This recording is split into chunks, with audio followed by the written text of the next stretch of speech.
Hello, everyone. Thank you so much for joining us today.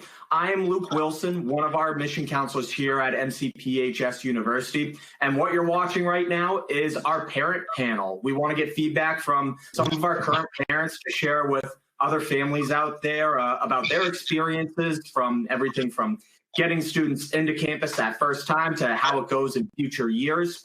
I'm one of our assistant directors for our incoming freshmen. Anyone who is watching, who is from Maine, the North Shore of Massachusetts, the Cape and Islands of Massachusetts, or the Southeastern United States, I'm actually your admission counselor. You may have already seen my face in some of these other presentations.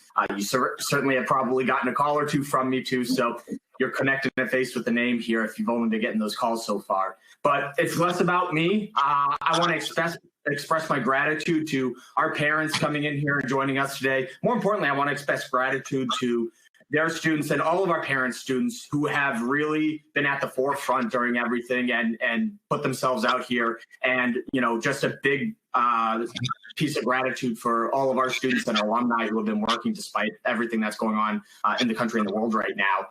But without further ado, let's meet our panelists. Today, we have our student parents, Jennifer Saravella from New Boston, New Hampshire, David Wenzel from Pennacook, New Hampshire, and Jill Dice from Mililani, Hawaii. So Jen, I'm gonna let you introduce yourself, followed by David and then Jill. So Jen, feel free, take it away. Thank you, Luke. Hi, everyone. My name is Jennifer Saravella, and my daughter is Leah. She is second-year pre-med student and loving every minute of it. Hi, everyone. I'm David Wenzel, and my son Michael is a first-year pre-med student, and he's absolutely loving it as well. Hi, my name is Jill Dice, and my daughter Sophia is a fourth-year pharmacy student, and she's really enjoying being at MCPHS. Thank you. Thank you all so much. So for starters here, I want to get the ball rolling with questions. This first one here is specifically for David and Jill, since you guys are kind of on opposite ends, with David being, you know, a more recent parent for a student who just joined this first year, and Jill with Sophia obviously being a little bit further along. So I wanted you guys both to give some input on this. Would you mind sharing some of the most important factors that your family considered with you and your students when you're trying to make your final decisions on us and what came to play in that? David, if you could start and then pass it to Jill afterwards. Sure. So Michael had been considering medical fields of some form for easily the past 5 to 10 years. So we started looking around to places that offered pre-med, that had connection to reputable medical schools. MCPHS came up on the radar, offered an excellent program. We love the concept that every class he takes is focused on medical. So when he learns ethics or anything else, it's always back to medical. So that gives him some strong focus. Being in Boston, it's a 90-minute, 2-hour drive away, so it's not too far. He's far enough where it's effort to get to him, but close enough where we can easily reach him. And it just looked like an excellent campus and an excellent program with the school. So, Jennifer? So for my daughter, she is in pharmacy. She's a fourth-year pharmacy student. And one of the big factors for her was it was a 6-year PharmD program. She wanted to make it a little bit shorter. The affordability definitely was good. We calculated out, and even compared to some 8-year ones, it was definitely affordable for us. We like the size of the campus, the mid-sized campus versus a bigger campus. And it's worked really well for her for that. And then she wanted to leave the island. She wanted to experience somewhere else. And so I guess we sent her as far away as we could. And there's been some challenges with that, but you know, she's doing really good. She's definitely learned independence and things like that. So, and then I'll tell you the deciding factors. We came to Boston and went through some tours, and Heather was our tour person, and she really sold us on the campus. You could tell she really enjoyed being here and things like that. So that was actually probably the final deciding factor for us. Thank you. Wonderful. Thank you so much, you guys. A lot of really good information there. Jen, I'm going to push this next question over to you. Would you mind sharing really the most useful piece of advice you found that you received and would want to pass along to some of the soon-to-be MCPHS families that are watching right now? Thank you, Luke. What I can say is through my experience with Leah and visiting MCPHS and the staff and the fact that she's been there for a year now, she's away from home, but not too far, kind of like David is same situation, close enough, but not too close. But I found that there's so many helpful resources there. The faculty is amazing. The professors have been second to none. And just trust it. The kids, they're going to be good. They're going to be safe. They're going to have a great time. They're going to learn an awful lot.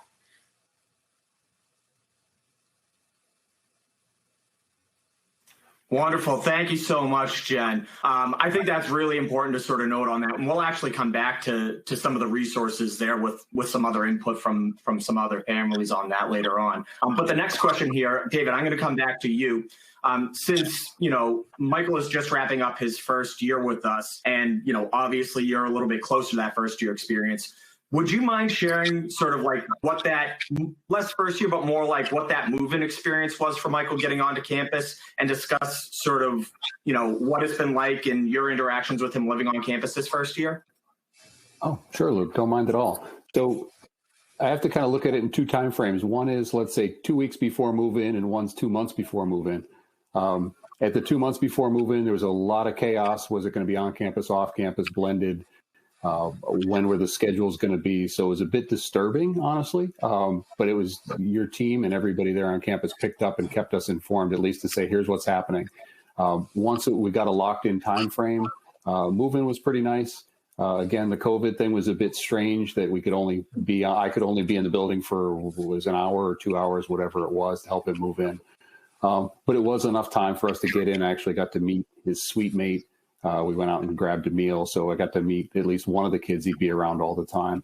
All in, it was pretty painless, other than the heartbreak kind of thing for those parents with an only child. Will definitely understand that. But it was all really nicely done. And the school itself really coordinated things. They had rolly carts for all of his equipment. So we didn't have to make 17 trips up and down through the elevator. He's actually staying in Treehouse, by the way. But it was a good experience all in. Wonderful. Thank you so much for sharing. Now, I want to stay in that same sort of vein of making that transition into college for students. David and Jennifer, you guys are close by, but for, there's plenty of folks that are watching this that are from further out. Jill, I actually would like to hear from you on what that process was like, literally coming not just across the country, but across like half the world to have a student join our community here and what that process was like for you guys.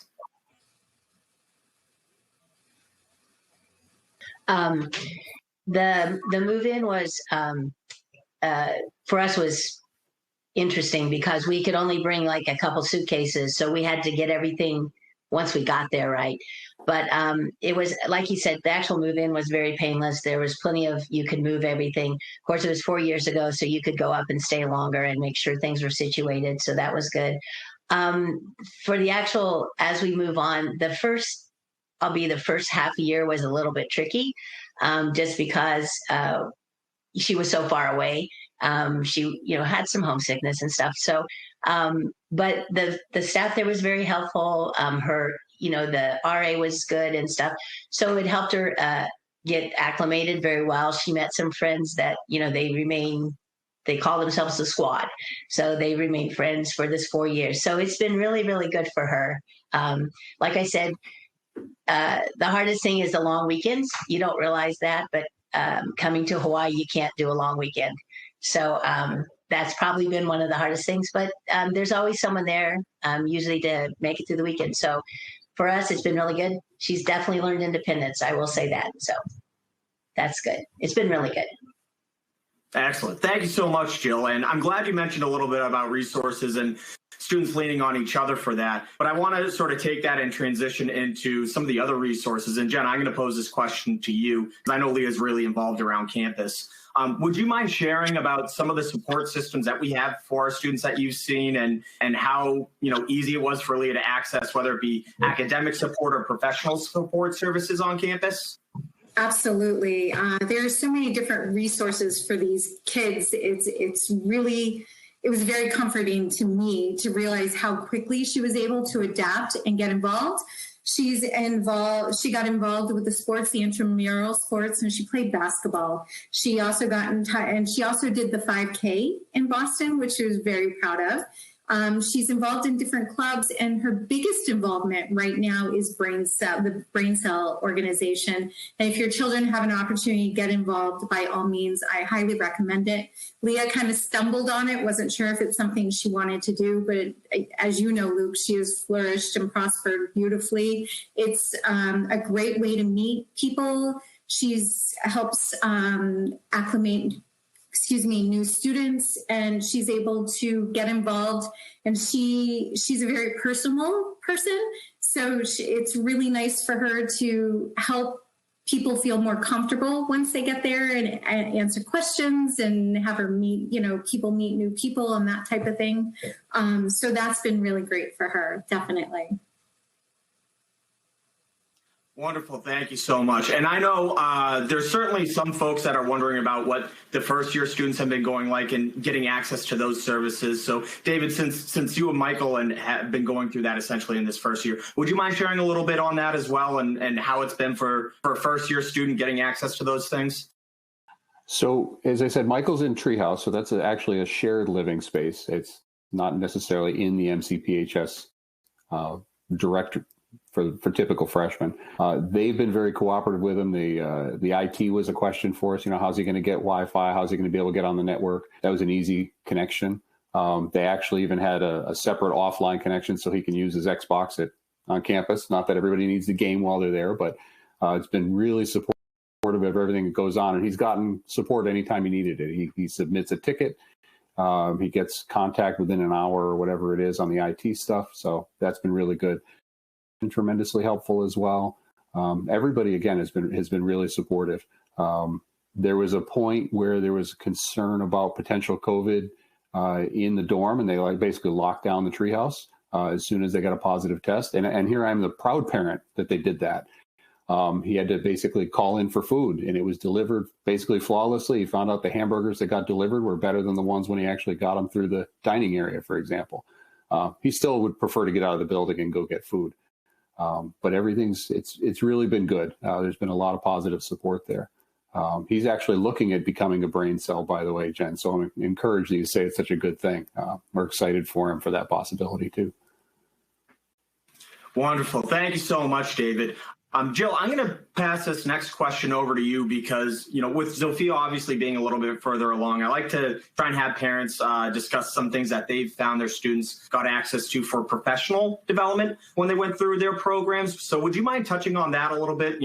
Some of those different professional development opportunities that you've seen Zofia take advantage of and how she's changed after doing them? Sure. Zofia, she's an RA.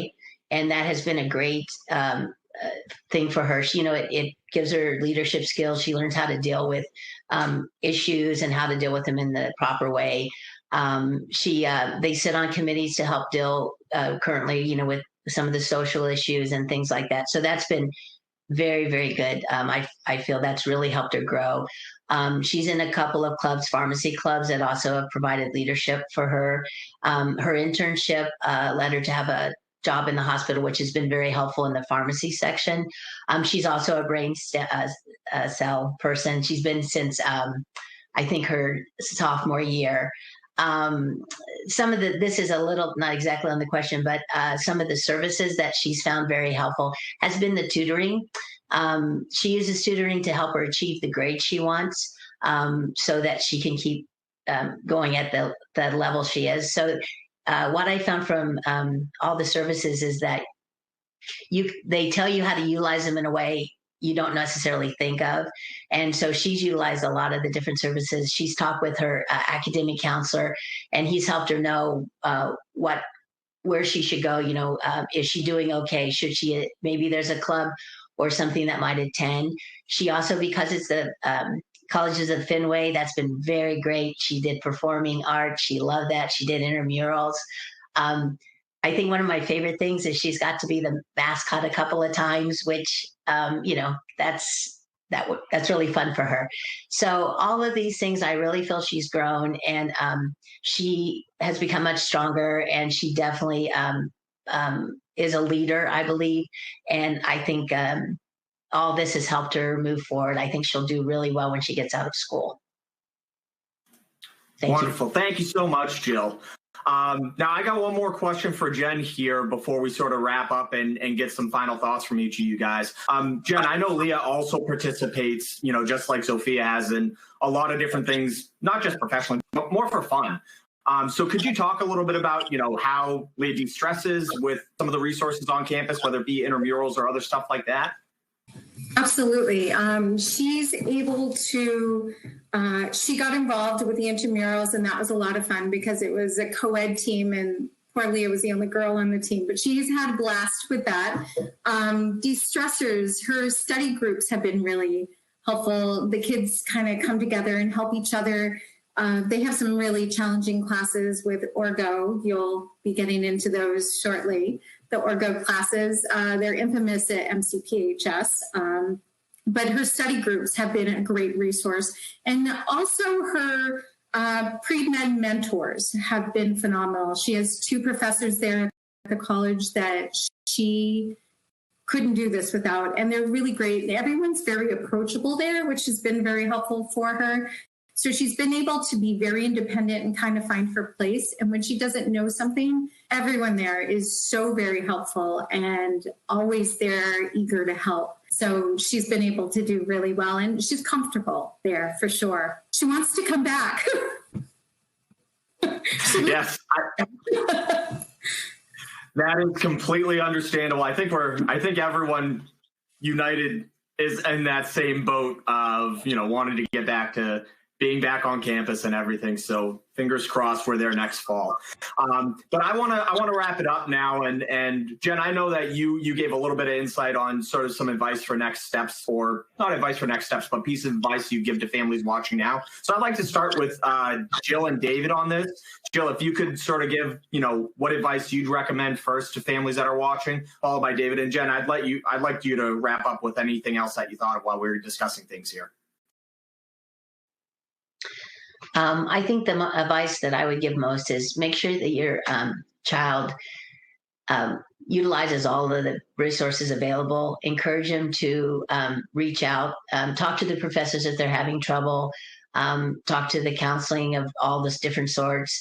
And also, it's a good time to make really good friends with all the students and stuff. So I think it's just encourage them to really participate and really enjoy the campus life. That's what I would recommend.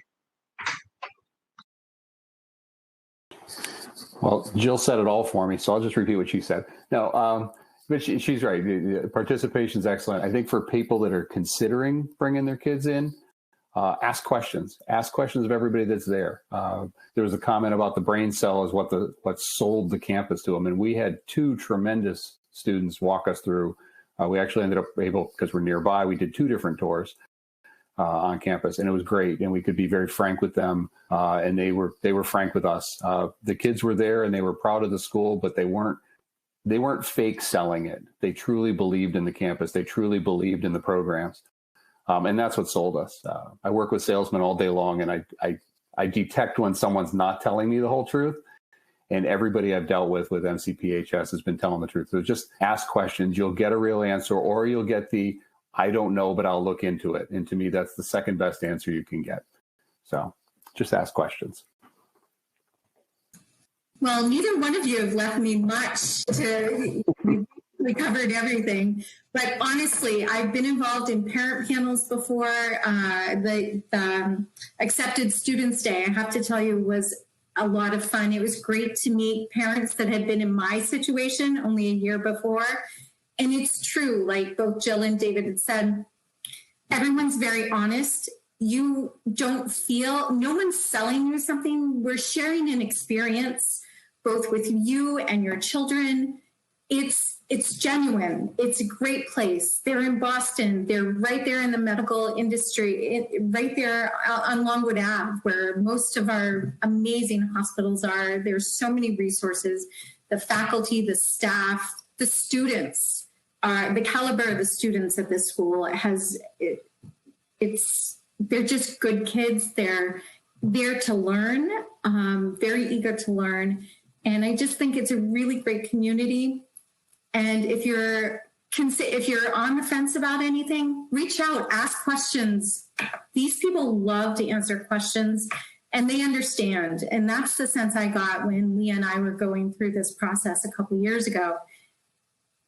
Just ask. They're happy to tell you and they'll tell you the truth. So definitely. Thank you. Thank you so much, all three of you. And again, I'm glad you guys all sort of harped on the spot of asking questions and talk to current students. Just so everyone who's watching knows, we are doing virtual tours on a daily basis, multiple times a day. And it's not as though it's a canned, pre-recorded thing that we send out. We actually have students that do them live and walk you through it. So that's a really good opportunity for you guys to go on and start to talk to some of our current students right now. On top of that, much to what they said, we love to be able to give you guys answers on questions that you have. So certainly take advantage of your admission counselors as well and the admissions office. You can always contact us either via email at admissions@mcphs.edu, or you can always give us a call on our main line at 617-879-5964. Now, before I wrap up, I do want to touch on one other thing. I know that there's a number of families that are watching who may have just recently been admitted, which is great. And I want to make sure you guys get some of the next steps under your belt as soon as possible. We actually are going to be putting together another video titled Next Steps for you guys to view. So you certainly will want to take advantage and review that video for next steps. But again, as I mentioned before, you can also always reach out to your admission counselor, or you can contact the office directly. Again, that email is admissions@mcphs.edu, or again, call us at 617-879-5946. So again, I'd like to express a huge, big thank you to Jen Saravella, Dave Wenzel, and Jill Dice for joining us today, you guys. Very big help, and I'm sure everyone who's been watching is very appreciative of your time. Again, a big piece of gratitude to our current students, our graduates, our faculty who are all out there working right now to keep everyone safe and healthy. And more importantly, congratulations again to all the families of our admitted students coming in for next year. And I hope you have a wonderful day, the remainder of your day here. Thank you for taking the time to spend some time with us, and bye-bye. Until next time.